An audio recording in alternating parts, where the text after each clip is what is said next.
The dollar, the most powerful piece of paper on Earth.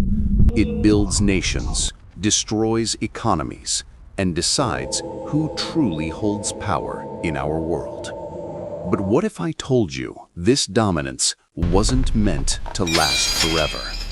This is the story of how one currency came to rule the world and why its reign might soon be tested. After World War II, the global economy was in ruins. Nations needed stability, a way to rebuild trade and trust. So in 1944, 44 countries met in Bretton Woods, New Hampshire, to design a new financial system. They agreed to make the US dollar the center of it all, because the United States held 2/3 of the world's gold reserves. The dollar was backed by gold. Other currencies were pegged to the dollar. It became the world's anchor of trust. For decades, this system worked. The US economy boomed, global trade soared, and the dollar became a symbol of power and stability. But in the background, cracks were already forming. By the late 1960s, America was spending heavily on the Vietnam War and social programs. Gold reserves fell, inflation rose, and foreign governments began demanding gold for their dollars. Then came the shock. In 1971, President Richard Nixon ended the dollar's link to gold. The world had officially entered the age of fiat money, currencies backed not by gold, but by government decree. The dollar was now worth whatever people believed it was worth. Many feared the end of American financial power. Instead, it grew even stronger. Because 2 years later, a new system quietly began: the petrodollar. In 1973, during the oil crisis, the U.S. struck a deal with Saudi Arabia. In exchange for protection and military support, Saudi Arabia agreed to sell oil only in U.S. dollars. Every nation on Earth needed oil, so every nation now needed dollars. The petrodollar was born. By the 1980s, nearly all global trade flowed through the dollar. Countries held dollar reserves to stabilize their currencies. Banks lent in dollars. Corporations traded in dollars. The world was tied to Washington, willingly or not. This dependence gave America enormous leverage, but for many countries, it came at a price. In Africa, nations like Nigeria, Ghana, and Zimbabwe saw how a strong dollar could crush local currencies. When the dollar rises, imports become expensive, debts balloon, and inflation follows. Economies weaken under a weight they cannot control. In Asia, Japan's post-war boom relied on dollar-denominated trade.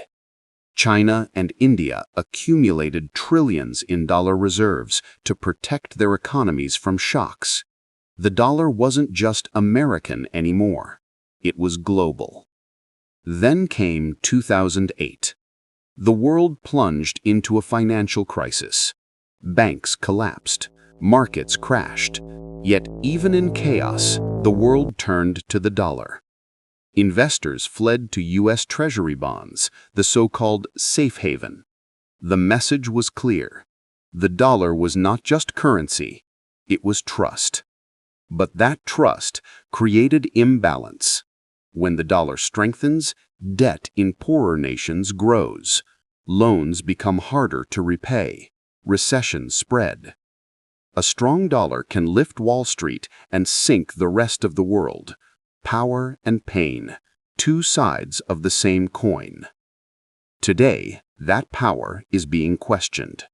Across the world, countries are exploring alternatives, and leading the charge is an alliance known as BRICS: Brazil, Russia, India, China, and South Africa. Together, they represent almost 40% of the world's population and more than a quarter of global GDP. They are building systems to trade in their own currencies and discussing a new reserve currency. It's called de-dollarization. Russia and China now settle much of their trade outside the dollar. Central banks are holding fewer US dollars. India and several African nations are negotiating regional trade agreements in local currencies. For the first time in decades, the dollar's global monopoly is being challenged. At the same time, technology is changing everything. Central bank digital currencies, like China's digital yuan and the EU's digital euro, could allow countries to trade directly without using dollars at all. Money itself is going digital, and that could reshape global finance faster than any political shift. A weakening dollar wouldn't mean the end of America, but it would mark the end of an era. Power would become more distributed, trade more fragmented. Nations might face new volatility, new alliances, new risks. The rules of the global economy are being rewritten in real time. The dollar story is more than economics. It's the story of power, strategy, and influence. From Bretton Woods to the petrodollar, from crisis to dominance, it shows one simple truth. Money rules the world, but no empire lasts forever.